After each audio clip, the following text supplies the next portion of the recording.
గత 6 సంవత్సరాలుగా బిల్లుల చెల్లింపుల్లో జాప్యం కారణంగా కాంట్రాక్టర్లు తీవ్ర ఆర్థిక ఇబ్బందులను ఎదుర్కొన్నారని, తక్షణమే బకాయిలు చెల్లించాలని కోరుతూ ఉమ్మడి తూర్పుగోదావరి జిల్లాలోని కాంట్రాక్టర్లు ఆందోళన చేపట్టారు.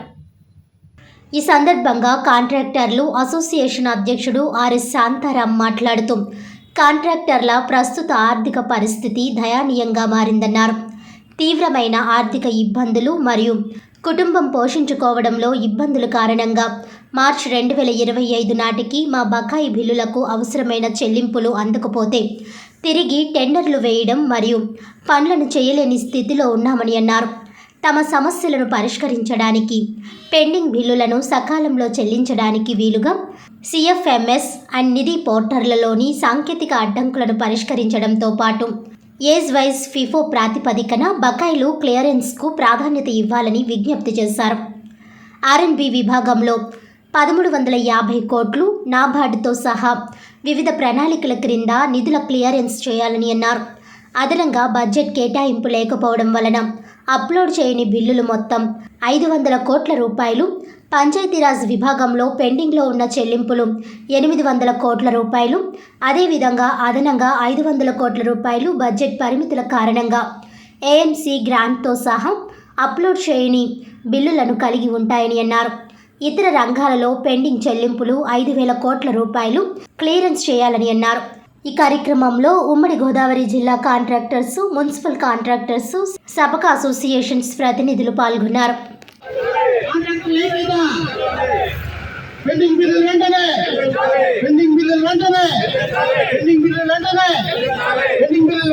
ఆరు సంవత్సరాల నుంచి వర్క్లు నేను 35 సంవత్సరాల నుంచి చేస్తున్నాను. గత 6 సంవత్సరాల నుంచి చాలా కాంట్రాక్టులు చాలా ఇబ్బంది పడుతున్నాం. రోజు డబ్బులు ఎత్తుకుని వర్క్లు అప్పు చేసి చేస్తున్నాం.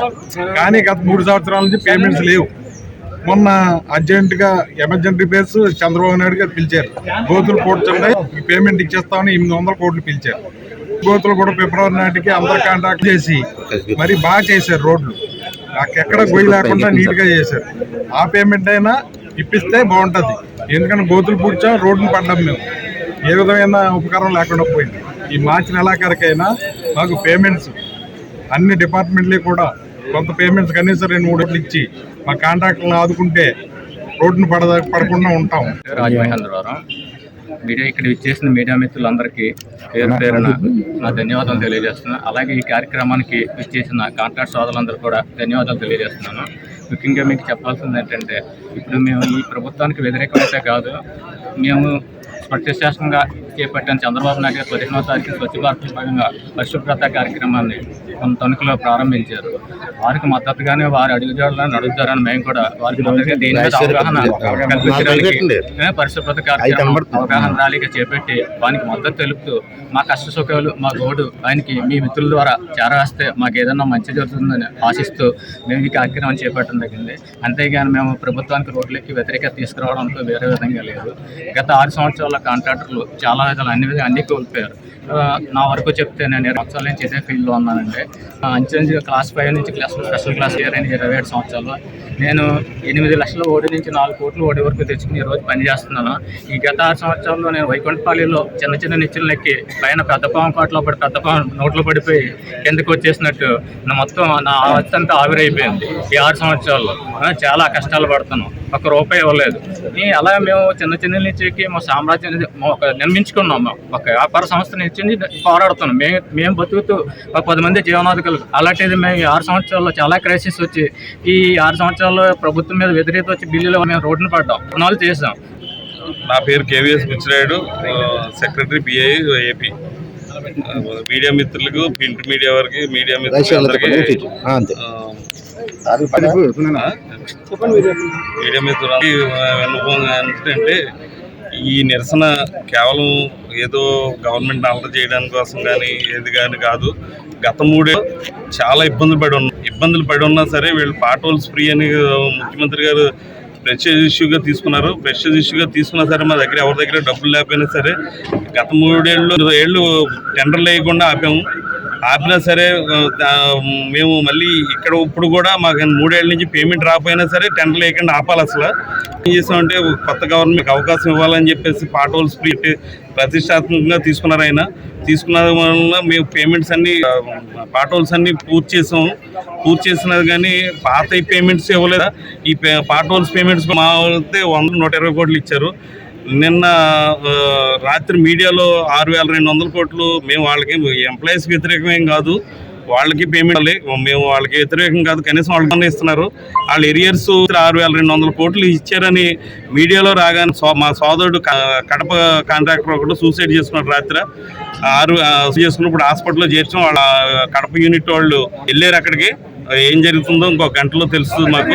వాళ్ళు 6,200 కోట్లు వాళ్ళకి ఇచ్చేస్తే ఏమి ఉండవు. ఈ మార్చ్ ఎండింగ్లో పేమెంట్స్ క్లియర్ అవ్వమో, ఏది బ్యాంక్ అకౌంట్లు ఎన్పీ అయిపోతాయేమో, బ్యాంకు బాగా టార్చర్ పడలేమో అని చెప్పేసి సూసైడ్ చేసుకోవడం జరిగింది. మీరు మేము ఇప్పుడు వీళ్ళు కూడా పాటించడం ఈ రోడ్డు ఎక్కువ ఉందని కూడా క్లియర్గా చెప్పాం మేము. కాకినాడ మహానగరంలో పేద ప్రజలకు అన్నదానం చేస్తున్న బంగారు చిన్న శోభనాద్రి ఔదార్యం నేటికి ఆదర్శప్రాయంగా నిలుస్తుందని కాకినాడ సిటీ ఎమ్మెల్యే వనమడి కొండబాబు తనయుడు టీడీపీ యువ నాయకులు వనమడి మోహన్ వర్మ దాత ముని మనుమడు బంగారు మోహన్ అన్నారు. కాకినాడలో స్థానిక మంత్రి ప్రగడవారి వీధిలో ఉన్న బంగారు శోభనాద్రి సత్రం ఆవిర్భావ దినోత్సవ వేడుకలను ఘనంగా నిర్వహించారు. దేవాదాయ ధర్మాదాయ శాఖ ఆధ్వర్యంలో ఆలయ ఈవో చింతపల్లి విజయ్ భాస్కర్ రెడ్డి సారథ్యంలో వేడుకలను వైభవంగా నిర్వహించారు. ఈ కార్యక్రమంలో ముఖ్య అతిథిగా టీడీపీ యువ నాయకులు వనమడి మోహన్ వర్మ పాల్గొని ముందుగా దాత బంగారు చిన్న శోభనాద్రి విగ్రహానికి పూలమాలలు వేసి నివాళులర్పించారు. ఈ సందర్భంగా వారు మాట్లాడుతూ బంగారు చిన్న శోభనాద్రి సత్రంలో నేటికి పేద ప్రజలకు తమ విద్యార్థులకు నిత్య అన్నదానం చేయడం దాత ఔదార్యానికి నిదర్శనమని అన్నారు. ఫలితం ఆశించకుండా సేవలు అందించేవారు నేటికి చిరస్మరణీయంగా నిలుస్తారని కొనియాడారు. దాత ఆశయాలను ముందుకు తీసుకువెళ్లే విధంగా ప్రతి ఒక్కరూ కృషి చేయాలని పిలుపునిచ్చారు.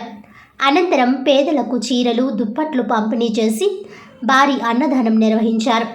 ఈ కార్యక్రమంలో దేవాదాయ ధర్మాదాయ శాఖ అధికారులు కృష్ణారెడ్డి, వివిఆర్ చౌదరి, టీడీపీ నాయకులు చింతలపూడి రవి, బలరాం, సత్యబాబు, బీజేపీ నాయకులు చెక్కా రమేష్ తదితరులు పాల్గొన్నారు.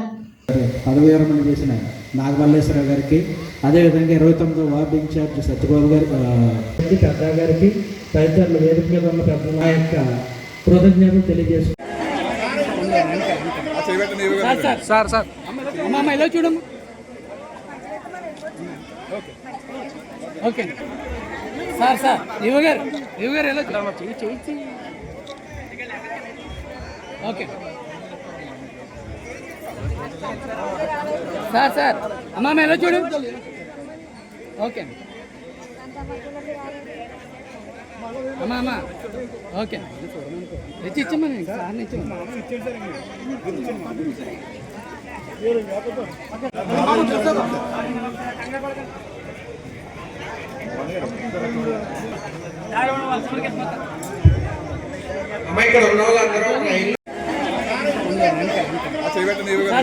సార్ అమ్మమ్మ ఎలా చూడము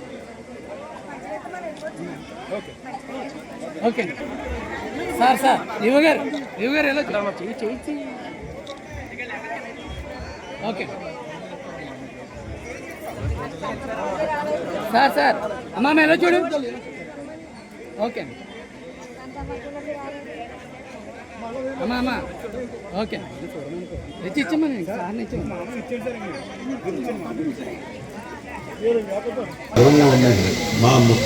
మా తాతగారు అండి ఆయన.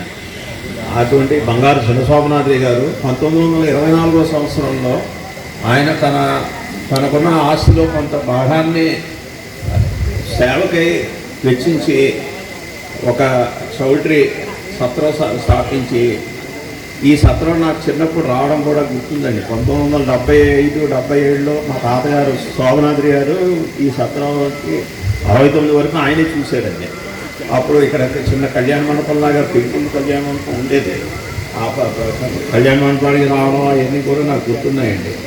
మరి ఈరోజు ఈ సత్రంలో చదువుతున్నటువంటి అనేక మంది దేశ విదేశాల్లో ఉద్యోగాలు చేస్తూ మంచి పదవి మంచి స్థానాల్లో పొందుతూ ఇప్పటికీ కూడా పాలిటెక్నిక్ కాలేజ్ స్టూడెంట్స్కి ఉచితంగా ప్రొద్దుట రాత్రి 150 మందికి భోజనాలు సదుపాయంగా ఇస్తున్నారంటే ఇది దారి చేసిన మహాత్మ. అలాగే వారి కుటుంబంలో జన్మించినందుకు మాకు కూడా రుణపడి ఉన్నామండి. తప్పకుండా ఆయన ఆశయాన్ని మరింత ముందుకు తీసుకెళ్తారని భాస్కర్ రెడ్డి గారిని అభినందిస్తూ, ఇప్పుడు దాదాపు 5 కోట్లతో సమానం. ఆ రోజుల్లో 100 ఏళ్ల క్రితం బంగారు చిరశోభనాథుడి గారు ఎంతో సేవా దృక్పథంతో ఇక్కడ 50,000 వెచ్చించి సత్ర నిర్మాణం చేపట్టి ఉన్నారు. ఆ యొక్క కార్యక్రమం పూర్తి చేసిన తదుపరి ఇక్కడ పేద విద్యార్థులందరికీ కూడా ఇక్కడ మధ్యాహ్నం రాత్రిపూట కూడా అన్నదాన కార్యక్రమం దూర ప్రాంతాల నుంచి వచ్చే చదువుకునే విద్యార్థులకు, అదేవిధంగా పూర్వం రవాణా సౌకర్యాలు అంతగా లేని సమయంలో ఇక్కడ బాక్సర్లకు కూడా విద్యార్థులకి, అదేవిధంగా బాక్సర్లకు కూడా ఇక్కడ అన్నదాన కార్యక్రమం ఉదయం అదేవిధంగా రాత్రిపూట కూడా నిర్వహించడం జరిగింది. తదుపరి ఇక్కడ దేవాదాయ ధర్మాదాయ శాఖ ఆధీనంలోకి ఈ యొక్క సత్ర 1963 సంవత్సరం స్వీకరించడం జరిగింది.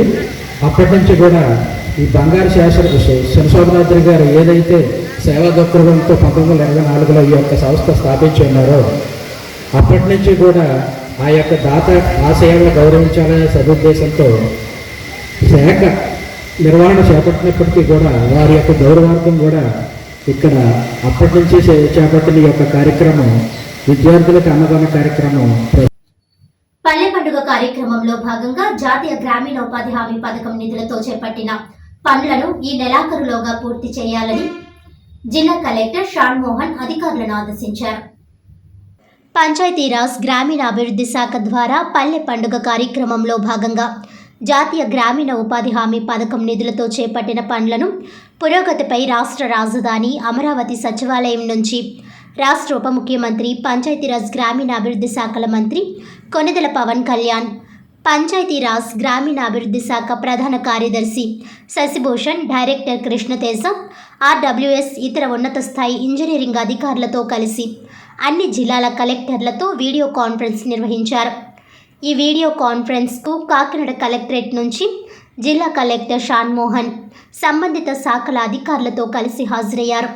ఈ నెల 22న ప్రపంచ జల దినోత్సవం కార్యక్రమం నిర్వహణ, పల్లె పండుగ కార్యక్రమంలో ఉపాధి హామీ పథకం నిధులతో చేపట్టిన సీసీ రోడ్, మినీ గోకులాలు, ఫారం ఫండ్స్, ఇతర పనుల ప్రగతిని ఉప ముఖ్యమంత్రి పవన్ కళ్యాణ్ జిల్లాల కలెక్టర్లతో చర్చించారు.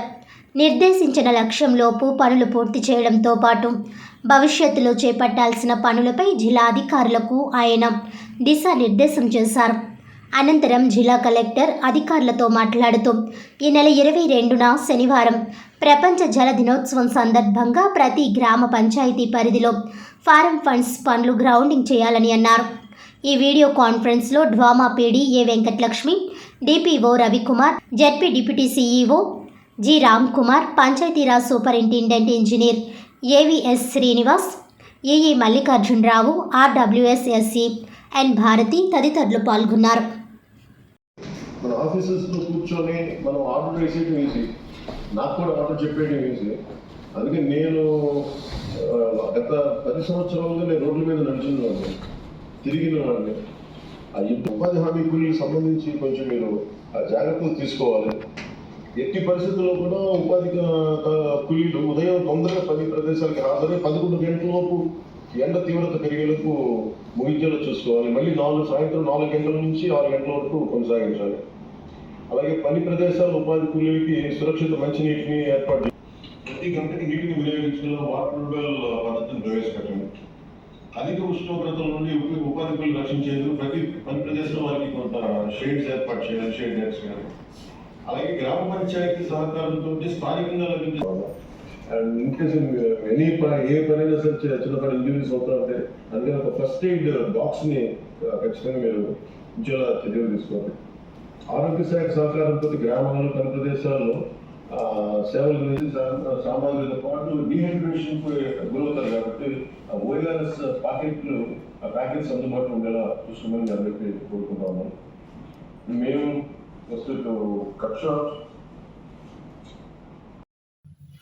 వార్తలను ముఖ్యాంశాలు మరోసారి.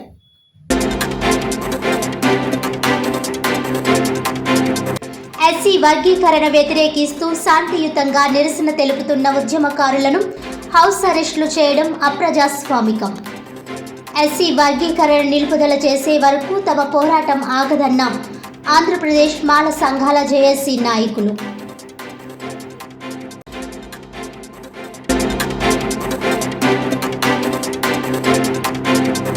జాతీయ గ్రామీణ ఉపాధి హామీ పథకం నిధులతో చేపట్టిన పనులను ఈ నెలాఖరులోగా పూర్తి చేయాలి. అధికారులను ఆదేశించిన జిల్లా కలెక్టర్ షాన్ మోహన్.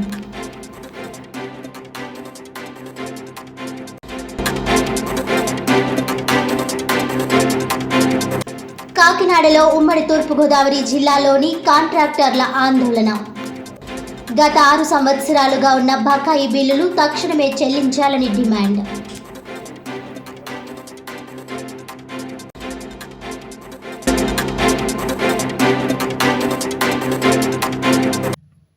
ఈనాటి వార్తలు ఇంతటితో సమాప్తం. తిరిగి వచ్చే బులెటిన్లో మళ్ళీ కలుద్దాం. అంతవరకు సెలవు. నమస్కారం.